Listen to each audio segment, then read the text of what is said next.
So, ladies and gentlemen, let's just get into it.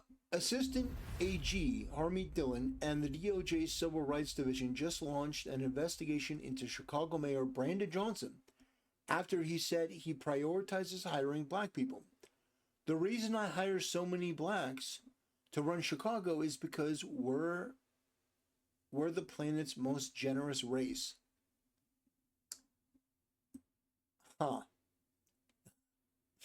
No, he's right. No, he's absolutely right. The black community is very generous.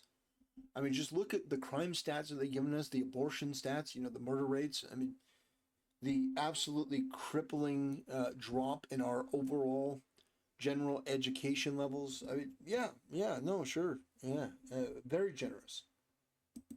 Some detractors that will push back on me and say, the only thing that the mayor talks about is the hiring of black people. No, what I'm saying is when you hire our people, we always look out for everybody else. We are the most generous people on the planet. That's true. They do look out for everyone else. Look out for what they may have on them that they can steal. If it's somebody who's white, they may just randomly come up and knock them out. We've seen those videos on trains and stuff like that. Video after video after video after video after video after video. Yeah. But no, they do look out for other people. And yeah, the crime stats bear that out. But this is just embarrassing. And honestly, it's like a team that's lost every game coming in and saying, yeah, we won the Super Bowl. It's like, you weren't even in the playoffs. It's like Chicago is a laughingstock around the world. Chicago is one of the most crime-rated leftist shitholes we've ever seen. I don't know too many cultures that have play cousins. That's how generous we are. We just make somebody a family member, right? That's just how we are. And so business and economic neighborhood development, the deputy mayor is a black woman. Department of Planning and Development is a black woman. Infrastructure deputy mayor is a black woman.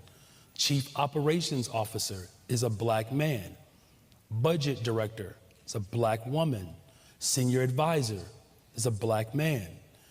And I'm laying that out because when you ask how do we ensure that our people get a chance to grow their business? Well, you have to have black people in charge because then they can make it unfair for everyone else. Now, so this is not the only statement of its kind. I want to play this clip here real quick. This election has proven, that this administration has proven painfully in some ways, is that black people cannot save this country from white folks.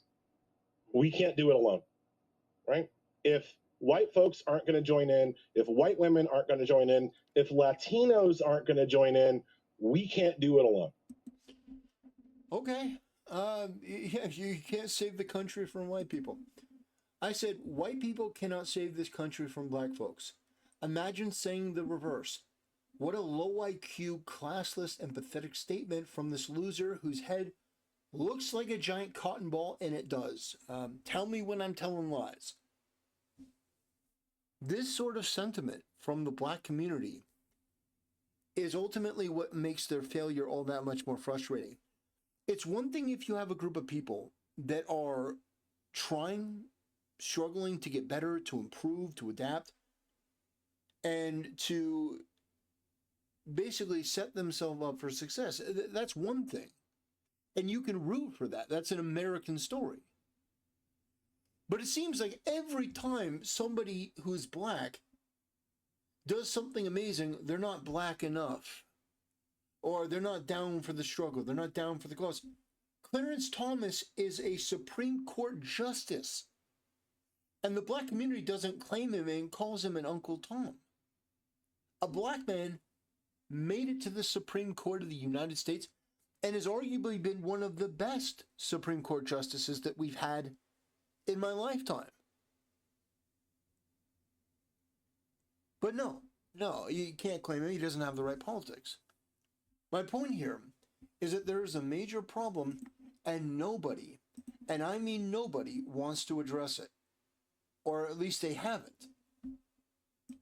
But now, maybe, just maybe, the black community can use this as an opportunity to reform a lot of the things that are deeply problematic. Or they can entrench and say, we're not changing. We're not changing at all. And continue to live in squalor and misery and just filth. Here's the reality. Trump just went to the Middle East. He went to Saudi Arabia. And Saudi Arabia, the buildings that they've made, the economics that they have there, I mean, it's stunning. They have what black people dream about as like Wakanda. How is it that they can do it, but you can't?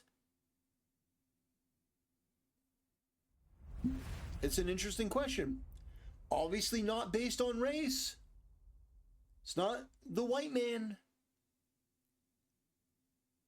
No. These are topics and these are things that people don't want to address.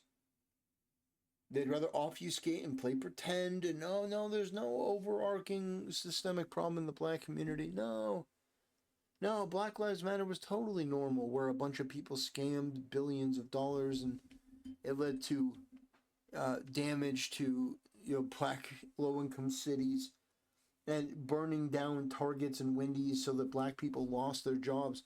Brilliant. Yeah, you showed those corporations. This is pathetic. It's just pathetic, and it's sad. It really is sad. Because for me, I want all Americans to do better. I'm tribal for this country. And I think that if all groups do better, the country does better, it's better for everyone. More advancement, more progress.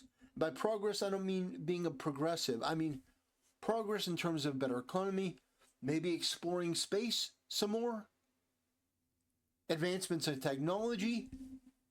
But instead, we still have to deal with this primitive, barbaric, tribal, low IQ bullshit. And it's ridiculous. And so I hope the Trump administration comes out, and I hope they investigate this guy. And honestly, if they find that this guy has been hiring on the basis of race, throw his ass in jail. Like, the black community shouldn't have voted this guy in. I'm just saying. If a white politician came out and said anything close to this, oh my God. It would be wall-to-wall news coverage. This guy's a racist. How could he say that? We're going back to Jim Crow. The black community would be furious. It's ridiculous. And one of the funniest clips, see if I can find it.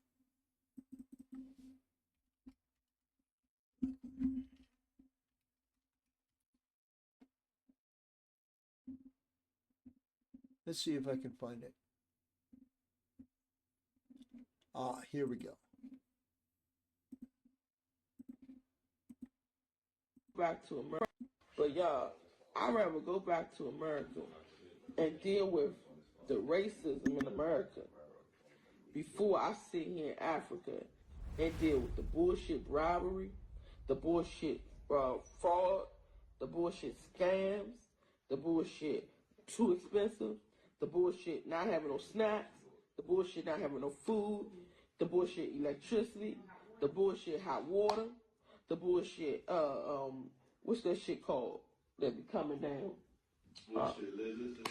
The bullshit animals, it's scorpions outside the house, it's big ass spiders, it's big ass lizards, colorful lizards you ain't never seen before, all in the fucking room with you, sleeping with you.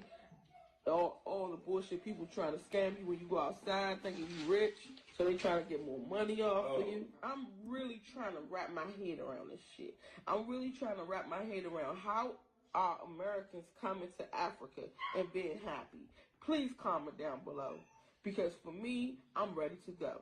And I always used to say, if it's up to me, it will be. And I'm going to go out to Africa and make shit happen. No, I don't want to.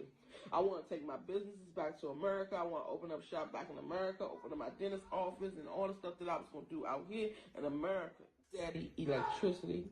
And the only time our electricity get cut off is when we don't pay the bill. And we got it so good now, we got prepaid electricity. So if we forget to pay the bill, we put some money on that prepaid thing, and it comes right back on in 2 minutes. In less than 2 minutes. This shit right here didn't come on for 14 hours yesterday. I can't deal. I love the people. Don't get me wrong. When I'm outside, I'm having fun. I love people. But when I come back to reality, when you come back home, home is where the heart is, right? When you come back home, you're supposed to feel comfortable. You're supposed to be happy. I'm not happy.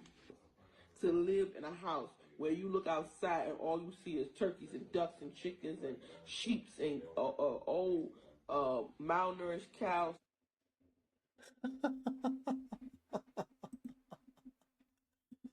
Oh, I think that's good. Don't take this the wrong way. I think more black people in America should go back to Africa for a while and get a taste of how unbelievably amazing this country is and how much better it is. How much better it is than other places. Because the narrative is that America's terrible. This woman went there thinking, "Oh, Africa's gonna be great." It's a shithole. She hates it. She hates every bit of it. Oh, I like the people. Yeah, she likes the people. The fact that the people are the same skin color. But she doesn't really like the people because they're too busy scamming her.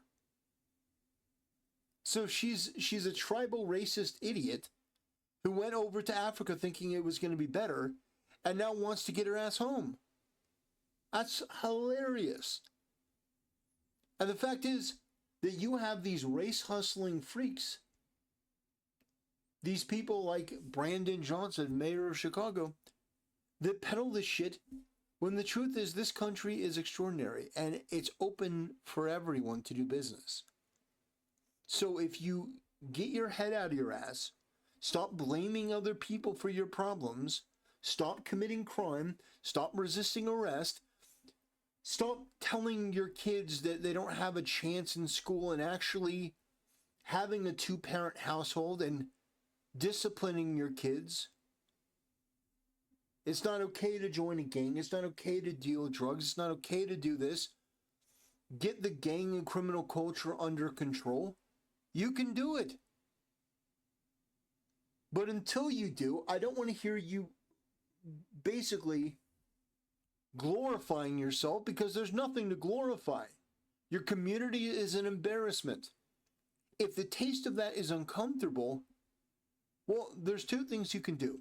You can get mad at me for saying it, or you can actually do the work to fix it and make your community the envy of the world, just like the Saudis did. People saw the pomp and circumstance and the grandeur of Saudi Arabia, and they were jealous of that. You could have that. You could do that. All it requires is the will to do it. The will to do it and not blame anyone else for your problems. Anyway, ladies and gentlemen, that'll do it. Thanks for watching. See you next time.